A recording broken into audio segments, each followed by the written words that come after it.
Coming up on State of Events, find out the latest update on the stimulus check. And a Bay Area cafe's response to coronavirus. State of Events starts now.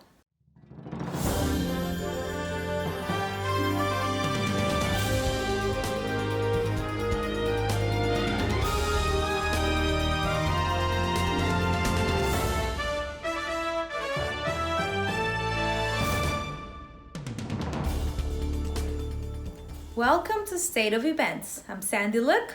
And I'm Juan Lopez. This is our first show since the school shut down. And we are excited to bring you this show from our homes and continue with our duty to report to you Gators. So let's get down to our top stories. This weekend, the president addressed the nation among with health experts giving an update on the pandemic, all sharing the same sad message, advising the American public to brace themselves as these upcoming weeks are going to be the hardest and saddest in history. The U.S. Surgeon General added that Americans have the power to change the route of the pandemic and flatten the curve. But he says that it will be crucial for everyone to depart and the next upcoming 30 days. The director of the National Institute of Allergy and Infectious Diseases said that unless we are able to control it, that it might assume a seasonal nature. So as we continue fighting the epidemic, it's crucial to limit the times you go outside, continue to shelter at home, practice social distancing, and washing your hands. New York is the epicenter of coronavirus in the nation. As of today, there are 4,758 deaths. The governor, Andrew Cuomo, tweeted that he will be increasing the maximum fine for violations of state-mandated social distancing rules from 500 to 1,000.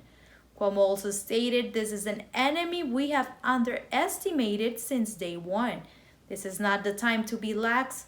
We need to #stay home and stay properly distanced.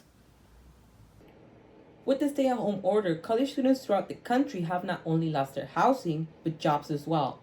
With no income to pay rent, many students were looking towards a stimulus check for financial assistance, only to find out that it was not likely.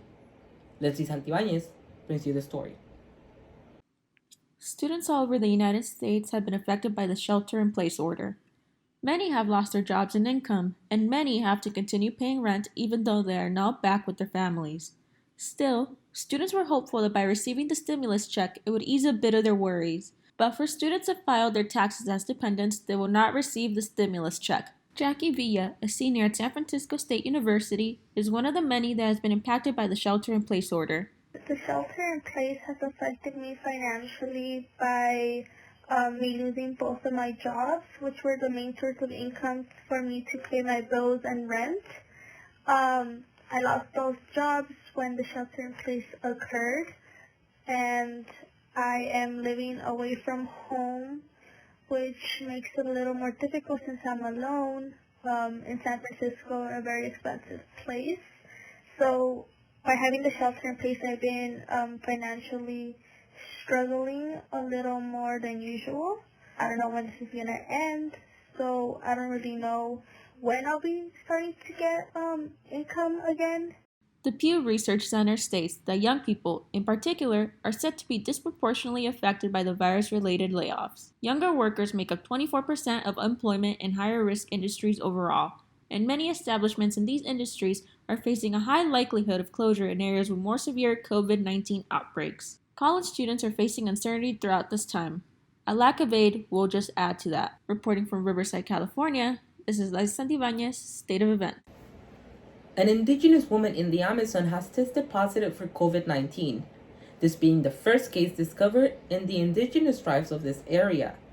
She is a medical professional, and it's believed that she contracted the virus from one of her colleagues, a doctor. She has not shown any symptoms yet, and she's self-isolating and being taken care of by her family. The latest news has raised many concerns as health experts fear that the virus might be a big threat for the 300-plus tribes that live in the area, as they have been decimated by the foreign disease in the past. As the state of California is extending stay-at-home orders as well as encouraging social distancing, Southern California Riverside County public health officials are now ordering even more stay-at-home regulations by limiting the gatherings of any number of people in and outside of your home.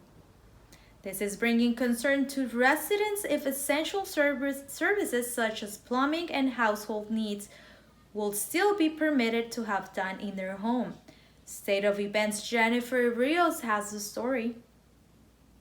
Now, just because we aren't allowed to go outside, that doesn't mean our outdoor needs can be put on pause as well. Residents of the Coachella Valley are finding ways and taking proper precautions to maintain their homes in a clean and efficient state, even if this means allowing independent workers to come into their homes or outside of their homes under the shelter-in-place order.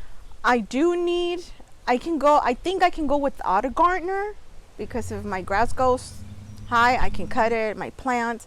But my pool, I think it's essential because I don't know. First of all, I don't know how to clean my pool. I don't know the chemicals they put in there, the measuring of chemicals. So I do think I need a pool man, plumber, electrician, AC guys. Those, I think they're essential. The United States Department of Labor recommends workers to practice routine orders using administrative and engineering procedures in a safe manner as much as possible while fulfilling their work duties. Some residents are also doing their part by instituting their own safety precautions between homeowners and those coming into their homes. Although someone working on your pool doesn't need to come into your home, essentials such as air conditioning services is enforcing residents to address these specific concerns. Right now, in the process of my air conditioning here where I live, it's going to start getting very hot, 110, 115 come summer, June, July. So I do need my air conditioning to get fixed now. So I do need somebody to come into my home. Residents are taking it just a few steps further to ensure the safety, not just for their families, but also their independent workers. As the AC person that we were 6 feet from each other, I told him what the problem was. He went and did whatever he needed to do around my garage and the outside of the garage where the AC unit is. And then he texted me, he said, okay, this is what I found, blah, blah, blah, through the phone. Okay, you're going to go buy the part. Okay. It was just kind of like that. It was like through phone. He was outside. He came into my home. No, everybody was in their rooms. He just came into one specific area of my room. As soon as he left, I sprayed, and that's the only precaution I took. Aware of the safety risks, residents believe these essential services remain a priority. It's essential. I need it. I need my AC running. I need my pool cleaned.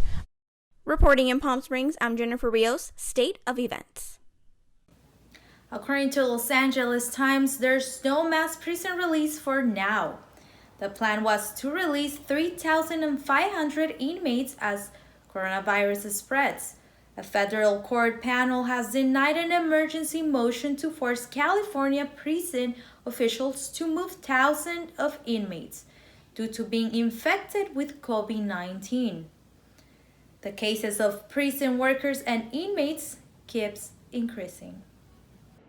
Coming up on State of Events, 2 unexpected spots in California open up a shelter for homeless people, and find out the story of 2 SF State students and their study abroad experience with coronavirus.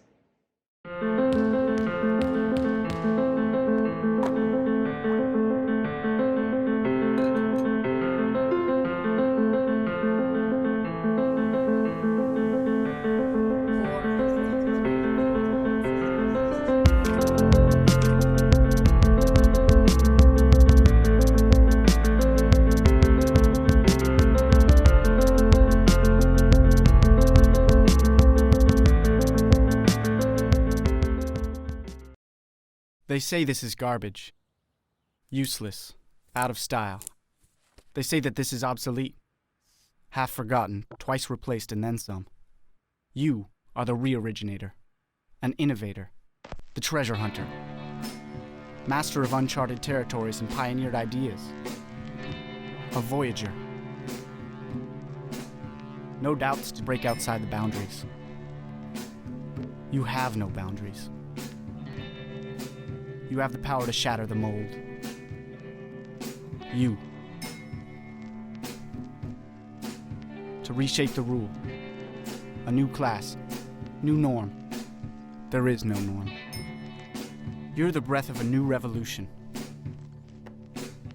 And they say that this is secondhand.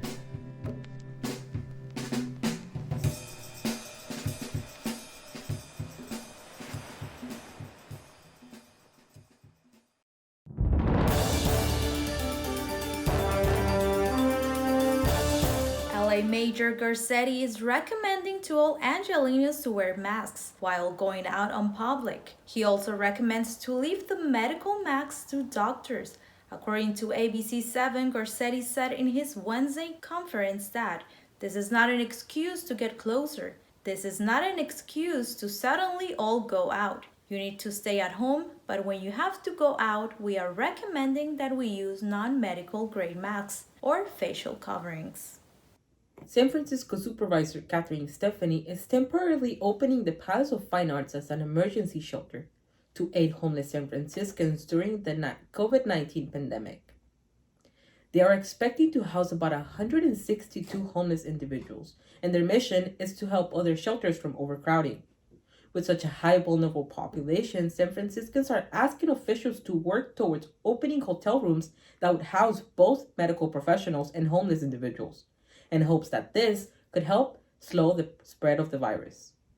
Los Angeles Mayor Garcetti announced on Friday, April 4th, that YMCA will open up showers for homeless during the coronavirus crisis.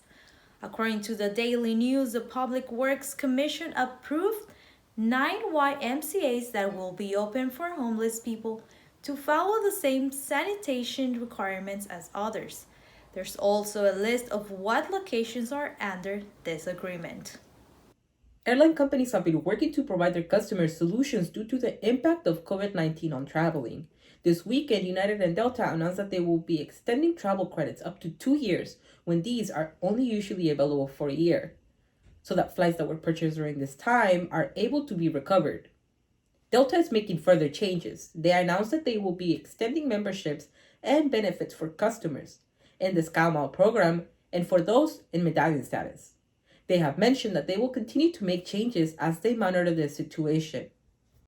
According to studyabroad.gov, approximately 1 in 10 students in the U.S. study abroad during their undergraduate career. This means that thousands of students' overseas programs were cut short due to the COVID-19 pandemic. Reporter Madison McKay shares the story of one Bay Area student whose Spanish study abroad program resulted in testing positive for COVID-19.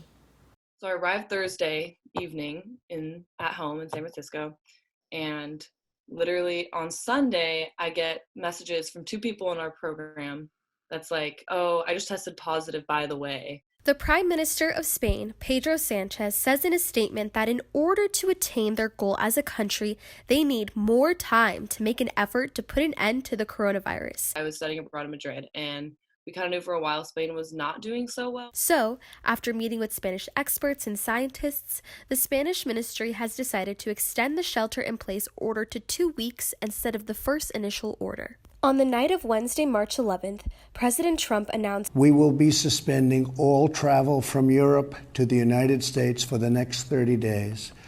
The new rules will go into effect Friday at midnight." This announcement sent many Americans, including Spain study abroad student Joel Tendrich, in a frenzy to return home to California. Suddenly, we were being told Friday they're going to close the airport and you can't leave the country after Friday. So everyone was in this super chaotic state. So I had to literally throw all my stuff together and just in this panic state. I was literally hyperventilating. Madrid was had at that point had the most cases within however many square miles. So I was there's just no way, because I had been on the metro every day. I'd been close to all these people. And then as of now, 9 out of 16 of us tested positive. The COVID-19 pandemic has left universities no choice but to cut study abroad programs short, leaving students like Joel asking, do I have it? Or even, have I put my own family at risk by coming home? My mom has type 1 diabetes, so she's an at-risk patient. So I don't know. We were just really worried for a very long time. My results took 6 days. So it was literally 6 days of do we have it? Do we not have it? But I tested positive then. The CDC said a week after you test positive, if you're asymptomatic, you're cleared. So I've been cleared for a while now. Even the CDC and the Department of Public Health had conflicting things. they're not really sure. I feel like they don't really know. So they're just like going with their best bet. I just feel like I can't complain that much because I really, really have it good right now. And I got coronavirus and I'm fine. Luckily, my friend is in healthy condition, but many others around the world are not so lucky. Please respect your stay and shelter orders wherever you are. In South San Francisco, I'm Madison McKay for State of Events. Coronavirus school closures have affected millions of students around the nation.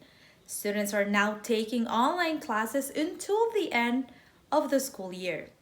According to Los Angeles Times, about 15,000 LAUSD high school students are absent online. Fox News stated that 26,000 of 105,000 high school students participating in online classes have not checked in on a daily basis since institutions closed on March 16.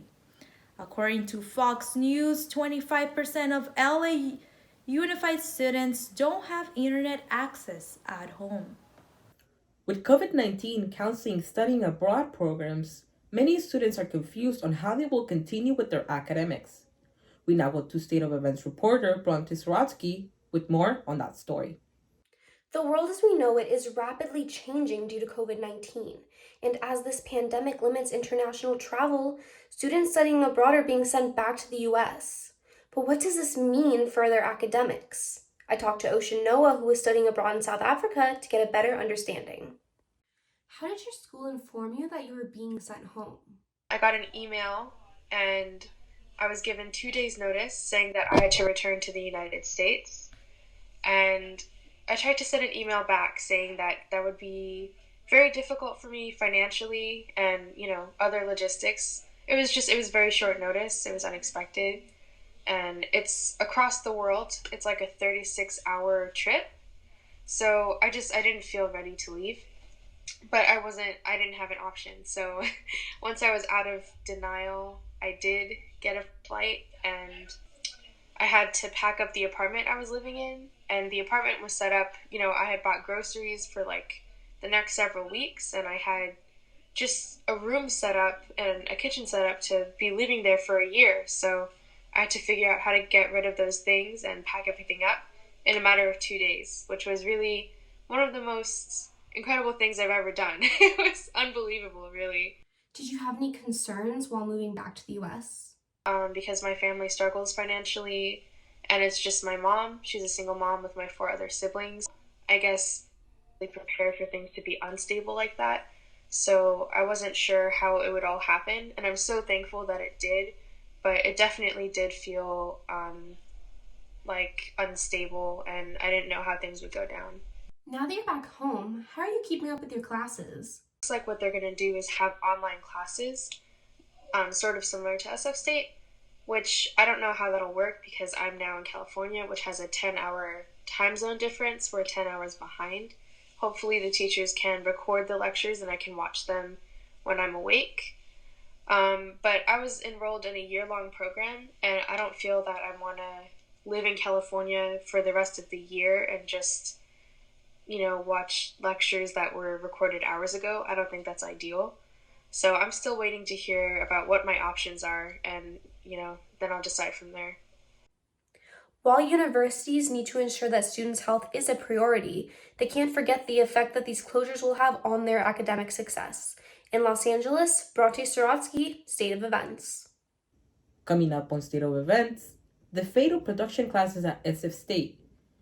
And what clothing companies are doing to help out with COVID-19.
water, please.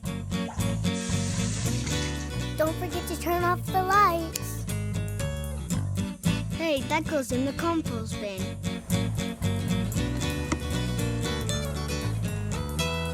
Be sustainable. Be sustainable. Live sustainably.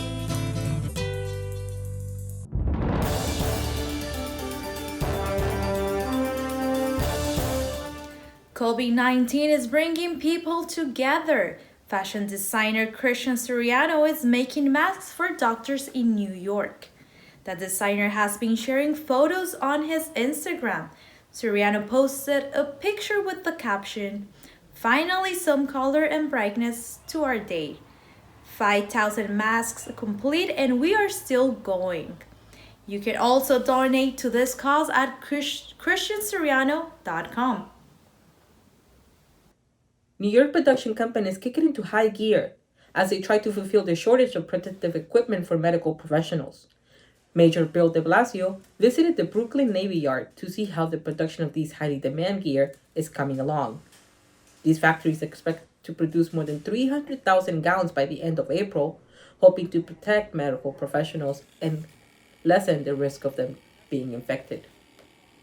Reporter Natasha Cassino had the opportunity to speak with several students at San Francisco State on how productions will continue despite campus closures. The coronavirus pandemic has shut down schools across the nation for the remainder of the semester, leaving the fate of some school productions unknown. I had the opportunity to speak with several students at San Francisco State to see the measures they're taking in order to bring their productions to life despite the sudden setback. The play is called Amazon.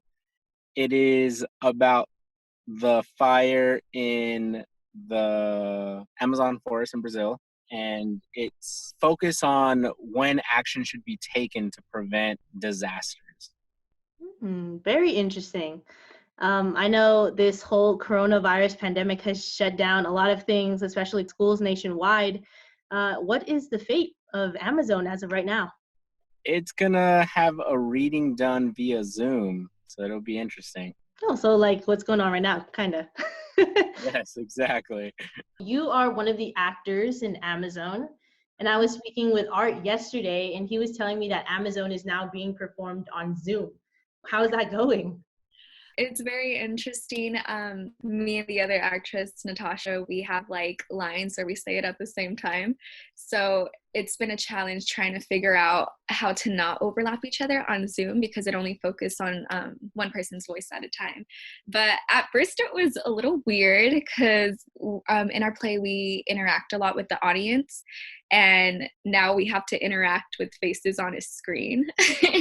Moving your play to Zoom is crazy. It's obviously not gonna be the same as having it in person and that live reaction from the audience. But do you think that moving your play to Zoom will still have an effect on the audience as it would have had, in person? Yeah, that's something I'm curious about. My play is very poetic, and just like poetry, the emotion of an in-person experience is what really connects. So I'm interested to see if the audience who's going to be watching it via Zoom is going to connect that way. And the same question or observation I'm making with my actors and seeing if they're able to connect to those emotions, given that we're all separate. So you don't have, your co-star to feed off of energy-wise. How were you feeling when you found out that Amazon will no longer be performed in person, but now on Zoom? To be honest, I was sad because, it is a theatrical performance. We were supposed to do it with a live audience, and I thought it would be more interesting to, just have like those people right in front of us physically instead of like virtually. But I think now it makes us more stronger because we know how to react with whatever the world throws at us, whatever issues come up, and we just know how to roll with it. Definitely. And do you feel like you'll still be able to channel those emotions even though it's just virtually now?